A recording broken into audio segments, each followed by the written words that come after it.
It turns out that when you remove the effect of excess body fat, our hard wiring for metabolism between the age of 20 and 60 is rock solid, flat as an ocean on a calm day.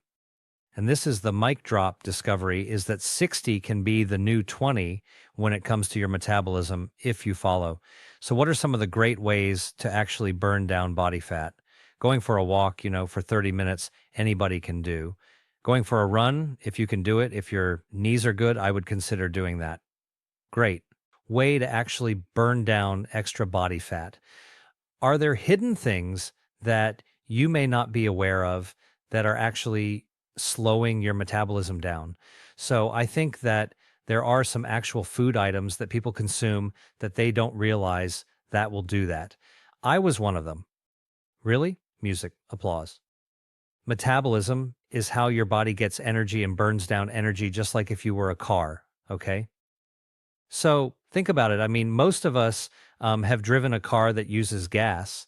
And, when you're driving a car, which relies on fuel to actually drive forward, you were just sitting in the driver's seat going about your way, thinking about how to get to point A to point B. You're not thinking about the fuel. And that's basically how we operate with our metabolism. We just keep going, doing our thing. We got the checklist. We got to go shopping. We got to go pick up the kids from school or whatever. Okay. We don't think about our metabolism, but like a car which requires fuel, when the fuel gauge goes towards empty, suddenly, if you're sitting in your car, all of a sudden you're like, where do I find that filling station, right? I got to get some gas. Okay. Same deal in your body. When your energy runs low, suddenly you got to get fuel. And it turns out the fuel that we use for a car, which is gasoline, petrol, depending on where you live, if you actually look at what happens in the body, the fuel for our body is our food. Yeah, we call gasoline in gallons or liters, depending on where you live. Food, the measures in calories. Most of people will tell you put the best quality fuel you can into the tank. Why? But all of us, I'm running a little low on cash this month, and so what do? You go out and like, I'm going to put some of that cheap stuff in there, right? You know what? You fill up your car with a tank full of cheap gas once in a while. You're not going to know the difference. But if you do that every single time you go fill up your tank, all right, day in and day out, week after week, month after month, I guarantee you your car is not going to run as well or as long as somebody who really takes care of their car by putting higher quality fuel into their car. And by the way, beyond the quality of the fuel, that person who's making that choice is probably also taking better care of their car in general. And that's exactly what happens to our body when we're actually needing fuel. We go for food. We reach for choice. Choice A, choice G, choice C, just like at the fuel tank. And what we know is that if you actually choose higher quality fuel for your body, it's actually going to be a lot better for you in the long run. They discovered that human metabolism across a lifetime follows only 4 phases. Okay. What are we all born in the FA phase 1? We're all born the same way. Phase 1 is from day 0 to 1 year old. Human metabolisms go skyrockets higher, higher, higher, 50% higher than the adult level of metabolism. So 1 year old is firing up their jets big time. But I'll tell you what it tells us. It tells us whatever we're exposing them to in that first year of life, we better think about that. The microplastics, the whoopies, the pacifiers, the binkies. What are we putting into this metabolic jet engine? All right, so phase 1 is 0 to 1 years old. Phase 2 is from 1 year old to 20 years old. This is that time where the teenagers are bouncing off the wall eating 2 or 3 dinners, right? And you would think that their metabolism is going up. But this research shows that between the ages of 1 year old and 20 years old, metabolism going down, down, down, down, down to adult levels. Okay, so the teenager is getting bigger, but the metabolism is slowing down. Okay. Now, and this is the mic drop discovery. All right. So for anybody who's watching this, like you're going to want to rewind and listen to this again. This research discovered between the third phase is between the age of 20 and 60, right? The time when you think that, your waistline is going to expand and you're going to gain all this weight. It turns out that when you remove the effect of excess body fat, Our hard wiring for metabolism between the age of 20 and 60 is rock solid, flat as an ocean on a calm day. Does not change. And what that means is that the way that we're hardwired is that 60 can be the new 20 when it comes to your metabolism if you follow what your body wants to do. Now, I'm going to come back to this because obviously people's weight changes and their size changes, but there's a reason for that. And the fourth phase, the final phase, is from 60 to 90 years old. Guess what happens to metabolism? It does start to slow down a bit. I mean, come on, you deserve it. 60 to 90, but only by 17%. By the time you're 90 years old, your metabolism is only 17% slower than when it was at 60. And 60 should be rock solid at 20. So our metabolism is hardwired in our body, just like in a laptop. The operating system is hardwired out of the box. It's going to be firing up. And our metabolism is designed to store energy, and it stores it into our body fat, and it burns energy just to allow us to do ordinary things.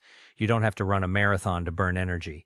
I mean, that'll burn a lot of energy, but doing the laundry, washing the dishes, walking up a bunch of steps, making the bed, that also burns energy. Okay. Talking on the phone burns energy. Moving your fingers to scroll down your social feed burns energy. Movement of any sort will actually burn some energy. So I'm trying to make sure people understand that any kind of movement is a good start. By the way, studies have actually shown that even fidgeting, shaky the leg, tap, tap, tap. All right. Those actually rev up your metabolism as well by burning down some energy. But nothing substitutes from a burn perspective from actually really getting into motion, because when you're burning down, when you need fuel to burn, it's like driving really fast on the highway. You're going to burn down the fuel in your tank a little bit more. And that fuel is really the fat, the energy stored in body fat. So what are some of the great ways to actually burn down body fat? Going for a walk, for 30 minutes, anybody can do. Going for a run, if you can do it, if your knees are good, I would consider doing that. Swimming, a great way to actually burn down extra body fat. It doesn't put too much stress on your bones or your muscles. Dancing is a great way. So the amount you intake food, the quality of the fuel that you're actually putting into your body, the amount of fuel you're putting in your body is one side of the equation, and you can control that. So that's super good news because, yeah, just cut down a little bit and then burning down the fuel that's been accumulated. Now, some people say, now, well, look, I have a really big body and I haven't been able to lose this fat. It's not going to happen overnight because guess what? You have been accumulating those extra tanks on your pickup truck for a long time. Those extra cans of gasoline that you've been piling up for a long time. It's going to take some time to burn it down. You got to be patient. So whenever you see these things like lose, X number of pounds in 2 weeks or 10 days, if you can do that, all right, it won't be sustainable. You're looking for sustainable, healthy fat burn. Though I think that there are some actual food items that people consume that they don't realize that will do that. Alcohol is one of them. Really? Yeah, because alcohol is, first of all, it's carbs, but when you have a lot of alcohol, it changes the chemistry in your body, affects your hormones, and makes you less eager to actually exercise the next day. You don't get as good enough quality sleep. We haven't talked about sleep and metabolism, but you don't actually get to that real fat burning part of sleep if you're not getting good quality sleep. So you want deep sleep in order to be able to really burn as much fat as possible.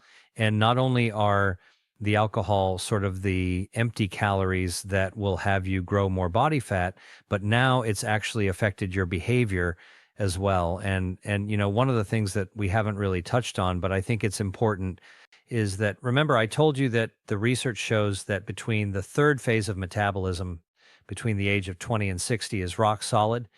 It's a flat line. And that's how we're hardwired.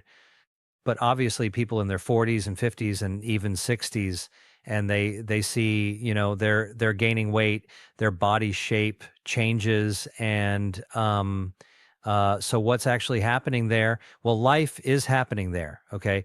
By the time you're 40 and 50, you got so much going on in your life that you're less likely to have the same time that you had when you were 20 or 30 to be able to exercise regularly. We didn't talk about stress yet, but when you're super stressed out, you're in a constant fight or flight mode, and you're not burning fat as efficiently as you could. If you could recommend 3 foods, doctor, that somebody add that would improve their metabolism and help them lose weight, what would those 3 things be? Beans, okay? Cook them in a healthy way with extra virgin olive oil because they actually feed your gut microbiome, which lets your bacteria have 39 trillion trainers in your gut, actually help you lose weight. All right, burn down body fat. Number 2, tomatoes. So many ways that you can make tomatoes absolutely delicious. Raw, sliced, cooked, sautéed, seared, so grilled. So many ways you can have tomatoes. Tomatoes actually contain lycopene that burn down harmful body fat. And then, here's one that I think people might be surprised by, but onions. It turns out that onions have something called quercetin, and quercetin is a natural bioactive that fires up your brown fat to burn down extra harmful body fat. Now, you might say, onions a little too strong for me. Caramelize them. Let the natural sweetness within an onion soften it up and boil, and it just takes off all that extra oniony stuff. I mean, look away if so you don't have to breathe it in or turn on the fan. And then you actually have this nice soft onion stuff that you can put on anything. Put it on a salad, put it on a sandwich. It's actually absolutely delicious. Put it in a sprinkle in pasta. Those are 3 simple foods. Quercetin also found in capers. Now, you made me think about something I personally love that most people might not be familiar with. Capers are a small little flower bud that is picked by hand from the Mediterranean, but you can find it in the middle aisle of a grocery store. It's in a tiny little jar, usually packed in a little bit of vinegar, like pickled kind of thing, and you just pull them out, or packed in salt. You pull them out, rinse them off, and you can chop them up and sprinkle them to anything. A salad, chicken, fish, whatever it is, pasta, you'll really light up the thing. And the reason I'm saying that is because capers are bombs packed with quercetin. Quercetin burns down harmful body fat. It activates your good fat, your brown fat, to burn down your bad fat, which is white fat. And it's a super activator of your taste buds. Calories are just a unit of measure, like for fuel. Okay, if our food is our fuel and we call the fuel calories, you don't want too much fuel. So you don't want too many calories. But here's the thing, when people like really try to create a number to say you got to count to hit this. And I understand this, by the way. This is the basis of biohacking, right? People go, I want to know everything there is to know. I'm a quantitative person. I want to know all my numbers. That's fine. Okay. But I can tell you the reason I try to discourage people from counting calories or tracking their blood sugar on an hourly basis, or, macros or whatever the heck. The problem is that actually that's quite stressful. And when you're stressed, it actually counters what you're exactly trying to do, which is lose weight and burn harmful body fat. It's very stressful for me if I had to sit there to calculate my calories, calculate my protein. So what do you do instead? Well, I think that this is again where working with a nutritionist is really, really helpful because it's personalized. Somebody sitting with you, even it's like a one-off consult. They're going to ask you, what is your life like? Tell me what you do on an average day. What do you want to do that you're not able to do? And what are your overall goals? And then based on that, and based on your height and your weight and your gender and any other diseases you might have, that's actually a better way to come up with the number of calories that you should have every day. And again, by the way, if you're more active one day, you're going to need more calories. And so that's why I think the range of calories is probably working with a nutritionist is going to be a healthier way that decreases your stress. You want a consultant to come in that tailor it to you. And which is why I'm reluctant now to give you kind of like, okay, Dr. Lee, what's the range that we should be aiming for? You know what I was thinking? I'm like, what about a low? What about a high? You're like, don't do it. Don't go there because it's too stressful. And whatever I say might not fit the person who's listening to this, it might not actually fit your situation. And all of a sudden it's like, oh, I can't achieve that. And now you're feeling stressed again. So, there's something to be said about not worrying so much about numbers. Stop counting, be aware that the amounts matter. And by the way, if you consume too many calories one day, consume less the next day. So it's very hard to hit that number every single time. And that's what I want to let people know, is that focusing on the numbers is a big source of modern stress when it comes to nutrition and dieting and weight loss. It's much better to flip the script, to recognize the ingredients that actually fight body fat, that can tap into and activate your body's hard wiring to burn down extra body fat. And in order to be able to live a more, I would say, a smoother, more integrated life, so you're not focused on those numbers. As a medical doctor and a researcher and an expert on metabolism, what is fat? All right, so fat is a substance that we all recognize and maybe recoil from hearing, like, I don't too much fat. You want to cut it off on your plate and put it onto the side. But I can tell you, fat is one of the most important tissues in your body. And in fact, it forms within weeks after your dad's sperm met your mom's egg and you were just a ball of cells. Your fat formed before you had a face, before you had a waist, before you had thighs. You had body fat forming. And here's what's really interesting about how fat forms. First organ that forms are your blood vessels, because everything needs a blood supply. So again, you're just a ball of cells, a few days old, few starting to be a few weeks. The first organ that forms is your circulation. Second, because you need blood flow.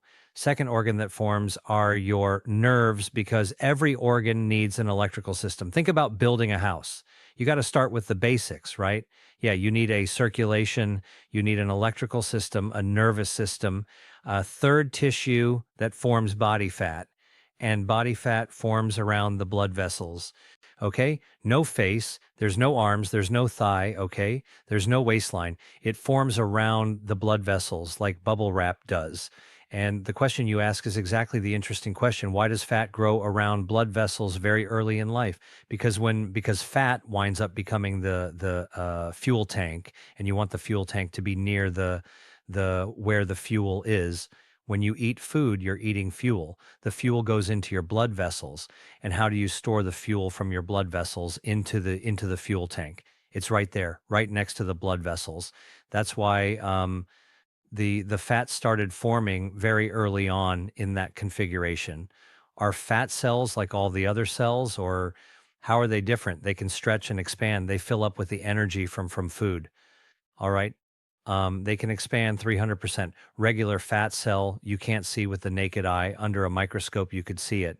But I'm telling you, and this is why, when fat expands, when you're loading it with fuel, which is the food that we eat, which is the energy that we actually need. I mean, think about it. Our body is designed to find fuel, put the fuel into our body by eating it, storing it, stores it in our fuel tank, which is our fat.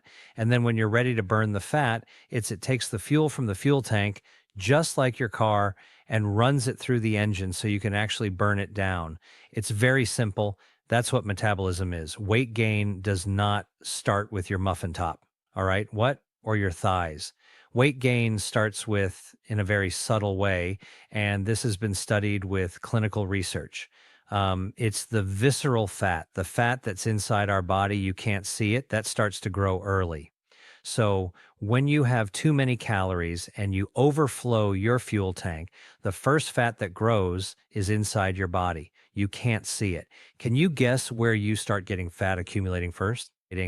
I go from a Twinkie to a pear. So the rear end, it's not there. The first place anybody starts to gain body fat is in the tongue.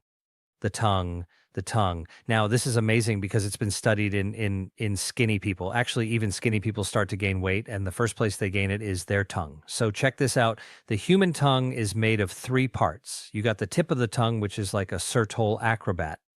You got the middle of the tongue, which is really strong, packed with muscle. Why? In the back of the tongue is a big fat pillow, a pillow of fat. Third of it is all fat. Okay, like marbly fat in the back of your tongue to allow food that you've chewed up to slide all the way back down into your stomach. Okay, and so the back of your tongue is mostly visceral fat. And when you gain weight and start to grow extra body fat, one of the first places that it grows is in the back of your tongue.